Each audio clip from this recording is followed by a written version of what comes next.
You probably learned about the Renaissance in school. The art, the science, the architecture, the explosion of human creativity that pulled Europe out of the dark and into something that looked, for the first time, like the modern world. What they probably didn't tell you is that almost none of it would have happened without one family. And that family didn't paint, they didn't sculpt, they didn't write poetry or map the stars. What they did was far more powerful than any of that. They understood money in a way that nobody else in the world did at the time. And the system they built lasted for over 300 years. Their name was Medici. And what you are about to discover is not just a history lesson. It is a masterclass in how wealth is actually built, protected, and multiplied across generations. First, you need to understand the world the Medici were born into, because the strategies that made them extraordinary only make sense when you see how ordinary the world around them was. It is the early 1300s. Florence, Italy, a city of traders, craftsmen, and merchants scrambling for position in one of the most competitive commercial environments in medieval Europe. Money exists, but it behaves strangely. The Catholic Church, which controls the moral framework of nearly every person alive, has declared that charging interest on loans is a sin. They call it usury. The punishment, depending on who you ask, is eternal damnation. This means that lending money, the fundamental engine of economic growth, is officially forbidden. Every banker in Europe is technically doing something the church considers immoral, and yet economies need capital to function, trade needs financing, wars need funding, kingdoms need cash. The demand for lending is enormous. The supply of people willing to do it openly is very small. Into this contradiction steps the Medici family. Giovanni di Bicci de' Medici founded the Medici Bank in 1397. He was not the first banker in Florence. He was not the most powerful man in the city. What he was unusually patient and unusually strategic. Two qualities that would define his family for the next 3 centuries. Giovanni's first genius was not a financial product. It was a relationship. He cultivated a close and careful friendship with the papacy. The Catholic Church, the very institution that condemned usury, needed someone to manage its money, collecting tithes across Europe, moving funds between countries, financing papal projects. They needed a bank they could trust. Giovanni gave them one. And in exchange, the Medici Bank became the official bank of the papacy. Overnight, they had the most powerful client in the Western world. Historian Tim Parks, in his study of Medici finances, describes this as one of the most consequential business relationships in European history. The church gave the Medici legitimacy. The Medici gave the church mobility. Neither could have functioned as well without the other. But Giovanni understood something that most people in his position would have missed entirely. Having one powerful client is not wealth. It is dependency. And dependency is fragile. So he did something that no banker in Europe had done on the same scale before. He diversified. The Medici Bank opened branches. Not just in Florence, in Rome, Venice, Geneva, Bruges, London. Across the major commercial cities of Europe, the Medici planted outposts. Each branch was run not by a hired employee, but by a junior partner who had a personal financial stake in the branch's success. If the branch prospered, the partner prospered. If it failed, the partner absorbed a portion of the loss.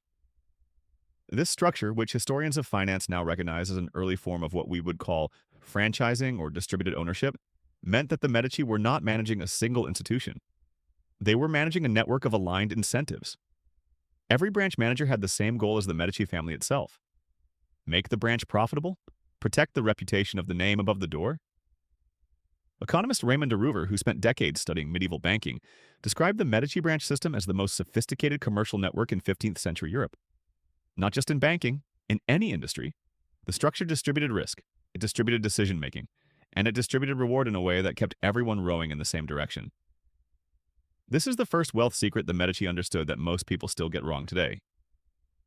Concentration is not strength. Distribution is. The moment you put everything into one place, one client, one income stream, one investment, you have not built wealth.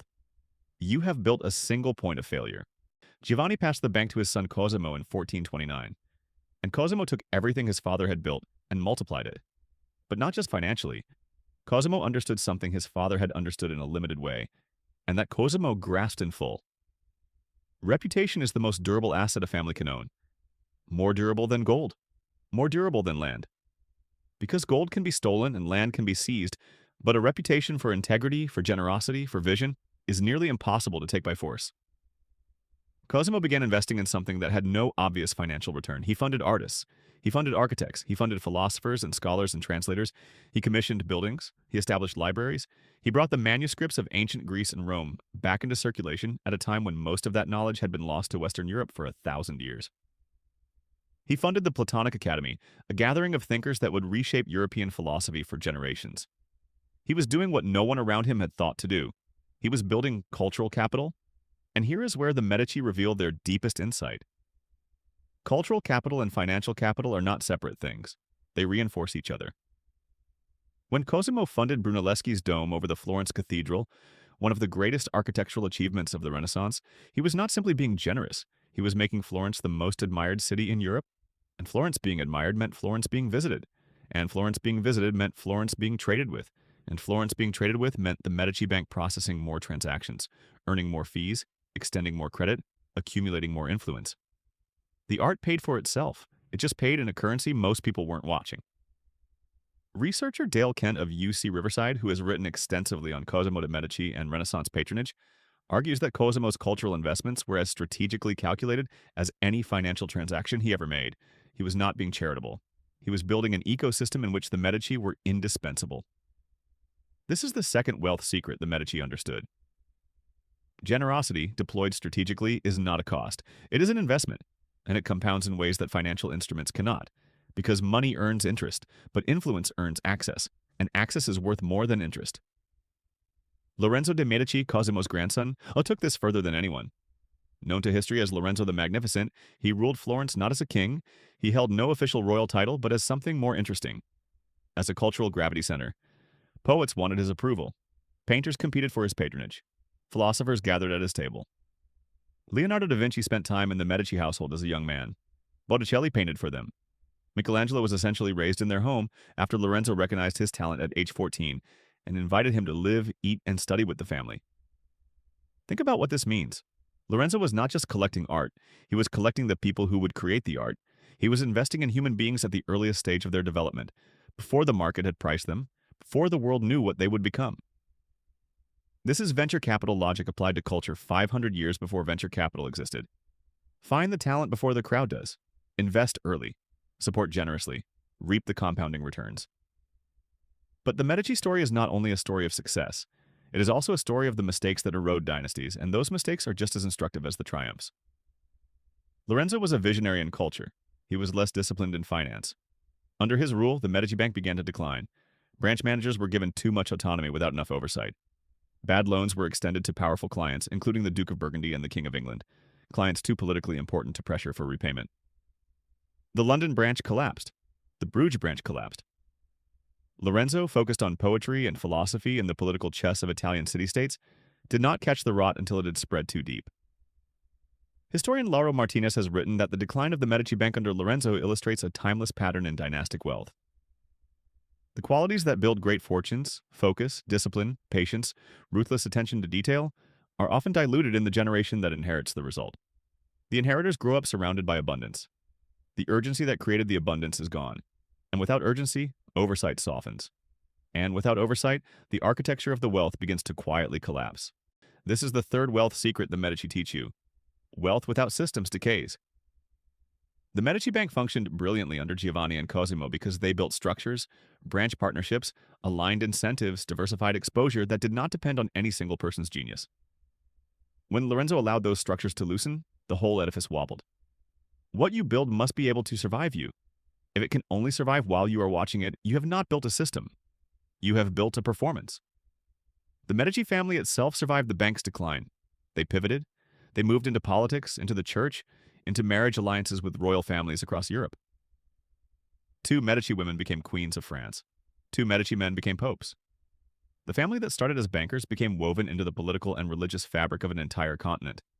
Their diversification was not just financial, it was existential. When one structure failed, they had already built others.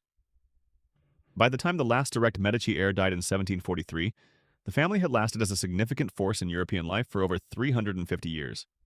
3.5 centuries. Across wars, plagues, political revolutions, religious upheaval, the rise and fall of entire empires. They survived because they never let their identity become tied to a single thing. Not the bank, not Florence, not any one generation's vision of what the family should be. You are not a Medici. You do not have papal clients or Renaissance artists in your living room. But the principles they operated by are not historical artifacts. They are the same principles that every durable fortune, every lasting institution, every resilient family has had to discover, usually the hard way. Diversify before you have to. The Medici didn't expand across Europe because they were forced to. They did it while the Florence operation was still strong. Resilience is built in good times, not recovered in bad ones. Invest in reputation before it pays off. The cultural investments Cosimo made did not produce immediate financial returns. They produced something slower and more powerful, an identity that money could not easily attack. Build systems, not performances. Giovanni's branch structure worked because it didn't require Giovanni. The moment a wealth-building strategy requires your constant presence to function, it is already fragile. And finally, know what era you are in. The Medici survived 3 centuries not because they were loyal to any single strategy, but because they understood when a strategy had run its course and something new was required. The bank faded. The political dynasty rose. The dynasty faded. The cultural legacy remained. This morning, you woke up in a world with more tools for building wealth than any generation in human history. More access to markets, more access to information, more access to leverage. Every mechanism the Medici had to invent from scratch is now available to you with a few taps on a screen. The question is whether you are using them the way Giovanni used a ledger.